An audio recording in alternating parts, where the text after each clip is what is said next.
Black Lives Matter movement is shaking up police protections in schools across the country. At the University of California, Berkeley, BLM supporters and school officials are now limiting police presence and creating new public safety alternatives now.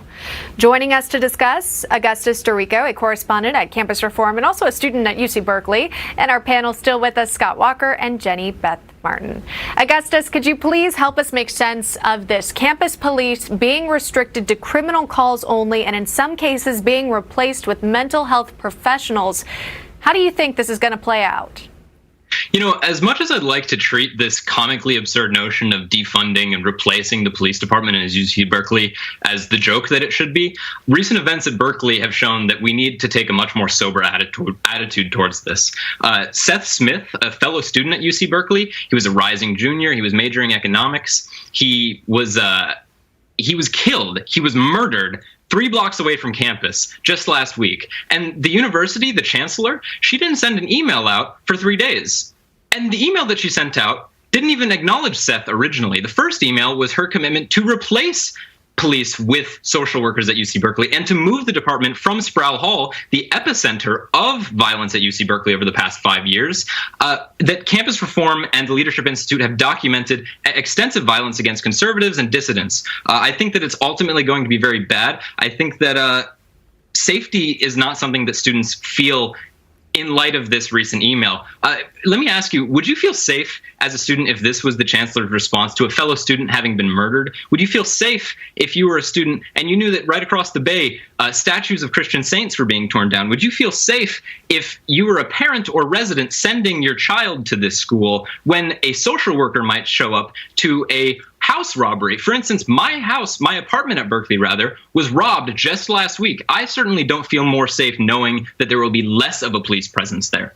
Yeah, I mean, you make some fantastic points. As you mentioned, the tragedy of the Berkeley student's death, and of course the chancellor's response or lack thereof to it. It's just unbelievable, quite frankly, and so upsetting. And you mentioned safety, of course, too. One, when you're going to college, you want to feel safe on your college's campus. Augustus, tell me what was the case when we had police officers present, and now what the move is to take away those police officers. Well, in light of 2016, Berkeley has had a larger police presence on campus than previously because there was extensive Antifa mob rioting there. Buildings were smashed and the campus was set ablaze in some instances.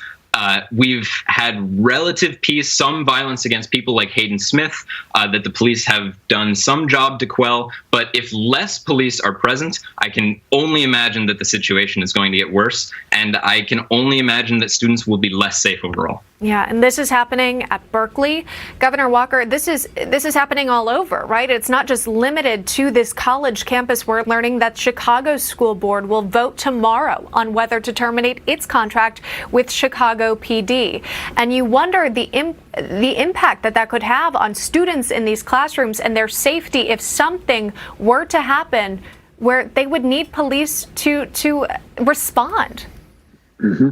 It's a horrible idea, whether it's on our college campuses, our schools, even just on the streets of our communities. I mean, think about the story of the woman who was attacked randomly, viciously attacked, a 92-year-old woman. We found out later that individual had 100 different arrests and multiple interchanges with social workers. Clearly, that didn't work. He just hauled off and attacked the 92-year-old woman walking down the street. I worry in community after community and community at school after school after school and campus after campus. If the police are removed, we're going to see even greater problems going forward. We're going to see more violence. We're going to see, we've talked for years on campuses about concerns related to sexual assault and rape cases in particular. Having fewer police around are going to make it even more dangerous, and that should not be the approach.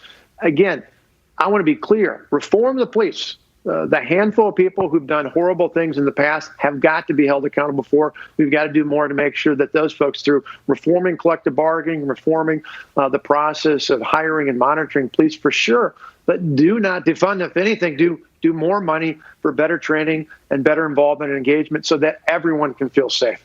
Jenny Beth, we've got about 30 seconds. Your response?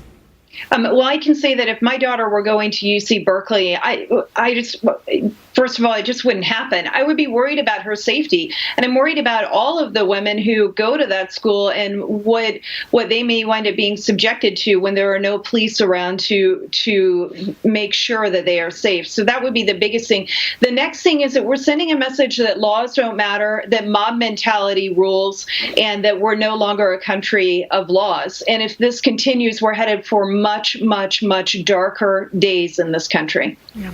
All right. Augustus Doricko joining us from Campus Reform. We appreciate your reporting from the campus. Jenny Beth Martin and Governor Scott Walker, please stick around. A lot more to discuss here on National Report.